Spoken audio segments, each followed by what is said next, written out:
Taylar start hakem emrine girdi. Start verildi. 2 numaralı Maya Kıska 1,5 boy kadar geç başladı. İç kulvardan gelen 12 numaralı Dilek koşudaki liderliği aldı. Yarım boy gerisinde orta kulvarda 8 numaralı Matmazel ikinciliğe girerken aradaki farkı azalttığı gibi liderliği de 12 numaralı Dilek'ten alıp farkı 2,5-3 boya kadar çıkartıyor. Bu ikilinin 2 boy gerisinde dış kulvarda 4 numaralı Alfa Kızı üçüncülükte, hemen içinde dördüncülükte 5 numaralı Asrı Sare, onun 1,5 boy kadar gerisinde dış kulvarda 6 numaralı Ayella, içinde 9 numaralı Punavala, 1,5 boy geride dış kulvarda 1 numaralı Genç Purple, yarım boy kadar geride iç kulvarda 7 numaralı Magnifica Presenza, onun 1,5 boy kadar gerisinde iç kulvarda 11 numaralı Yükselen, hemen yanında 3 numaralı Mühür var. Onun da 2 boy kadar gerisinde içeride 10 numaralı Prenses Zeyna, 2,5 boy geride 2 numaralı Maya Kıska sırasıyla son 800 metreye giriliyor.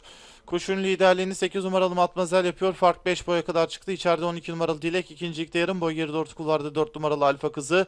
4 boy kadar geride 5 numaralı Atrisare. Onun sarısında orta kulvarda 6 numaralı Ayela. Daha sonra Punavala ve Genç Purple sırasıyla virajı 4 boyluk farkta 8 numaralı Matmazel önde döndü.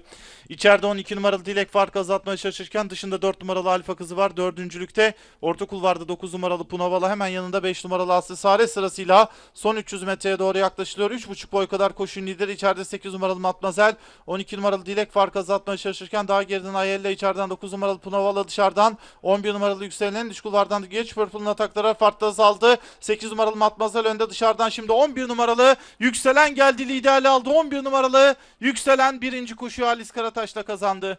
9 numaralı Punavala ikinci oldu. 1 numaralı Genç Purple, 6 numaralı Ayella ve 7 numaralı Magnifica Presenza arasındaki üçüncülük kararı var, çekimlerine kaldı. Birinci koşuyu 11 numaralı Yükselen kazandı.